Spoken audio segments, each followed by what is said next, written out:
the first person that I asked advice was Luke Campoleta, the sound engineer. I told him like, "Yo, I wanna make it. Well, what's your advice?" I was expecting some motivational speech. What did he say? Just be consistent, man. Like, what are you talking about at that time? But now it makes a whole lot of sense. Just It does. yeah, because consistency builds that compound effect, ba?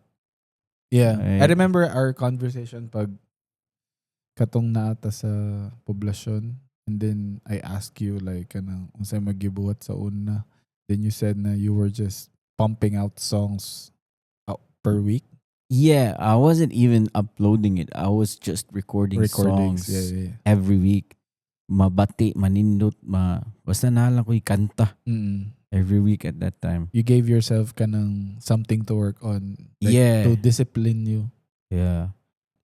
Because of that, I get to sound more authentic because nawala naman sa akong una-una ang akong pagka-aware sa akong tingog sa mic. Kanang dili na ko mo mind ba? Ilang mo na yung tingog. Yeah. So dili na, one. Yeah, like in conversations mo sa mong utok, nawala na kay your Yeah, continuously. kung ano dyan kayo ba? Na practice ko na by being consistent.